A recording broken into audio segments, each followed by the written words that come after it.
আসমানে যাইও না রে বন্ধু, ধরতে পারবো না তোমায়। পাতালে যাইও না রে বন্ধু, ছুঁইতে পারবো না তুমি। কলস কলম আর একজোড়া অন্ধ চোখ, তবুও থামে না মুস্তাক। মুস্তাকের বাড়ি কুড়িগ্রামের নাগেশ্বরী উপজেলার নুনখাওয়া ইউনিয়নের ৩ নম্বর ওয়ার্ডে। জন্ম থেকেই সে অন্ধ, চোখ দিয়ে পৃথিবীর রং দেখতে পান না। ৩ বছর আগে হারিয়েছেন মাকে, তবুও মা হারানোর ব্যথা যেন সুর হয়ে বাজে তার প্রাণে। এই ছেলেটি যার চোখে আলো নেই, তার অন্তরে সুরের দীপ্তি সীমাহীন। কলস আর কলম, এই দুই সাধারণ জিনিসই মুস্তাকের হাতে হয়ে উঠেছে সঙ্গীতের যন্ত্র। বাড়ির পাশে মধুমতি, উবাল হাওয়া বয় রে, বন্ধু প্রেমে রং লাগাইয়া মনে দিল ব্যথা রে। বাড়ির পাশে মধুমতি,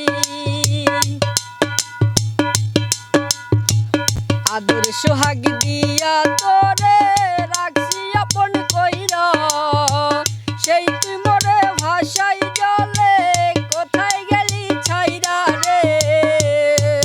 তোর কি রে দয়া মায়া নাই কান বন্ধু রে, তোর কি রে দয়া মায়া নাই। আমার মতো এত সুখী নয়তো কারো জীবন, নয়তো কারো জীবন। ইয়াদর স্নেহ ভালোবাসায় জড়ানো মায়ার বাঁধন। ছোটবেলা থেকেই মুস্তাক গান ভালোবাসতেন। বিভিন্ন স্থানীয় অনুষ্ঠানে গান গেয়ে মন জয় করেছেন অনেকের, কিন্তু দুঃখজনকভাবে তার প্রতিভা পৌঁছতে পারেনি বেশি দূর। যারা সমাজের বিত্তবান আছেন তারা যদি চায় আমি একটা ভালো কণ্ঠশিল্পী হতে পারবো, বা আমাদের দ্বারায় সে প্রতিভাটা আছে এবং আমি গান করতে চাই, আমি গানকে ভালোবাসি, আমি গানকে জীবনসঙ্গী বানাতে চাই। মুস্তাকের বাবার কণ্ঠেও শোনা যায় এক অসহায় আকুতি। ছেলে মুস্তাক অন্ধ, দৃষ্টিগতি অন্ধ, ওই প্রতিবন্ধী মনে করো। এখন তো এর মা নাই, এখন যে আমি কী করি খাবে তার কোনো পথ নাই। এখন আমি বাঁচি আছি বলিয়া ওই হয়তো চলে ফেরে খোয়া নাকছি।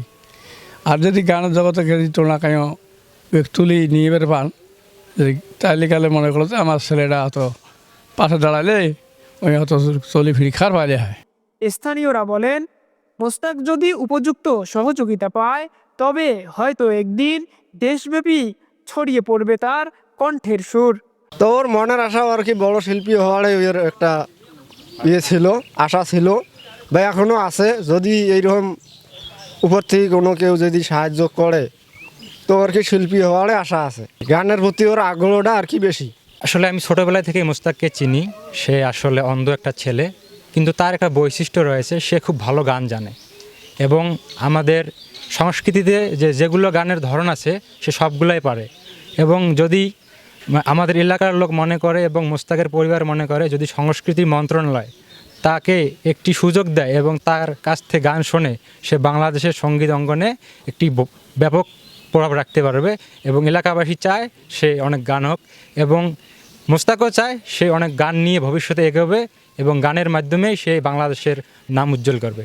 আজ যখন আমরা ব্যস্ত নিজেদের জগতে, মুস্তাক তার অন্ধকার জগতে খুঁজে ফিরছেন সুরের আলো। সে স্বপ্ন দেখে গানের মঞ্চে দাঁড়ানোর, হাজারো মানুষের ভালোবাসা পাবার। আমার বন্ধু বিনে পাগল মনে বোঝাইলে বোঝে না, আমার বন্ধু বিনে পাগল মনে বোঝাইলে বোঝে না। আব্দুল্লাহ আল আমিন, নিউজ ডেস্ক, তৃণমূল।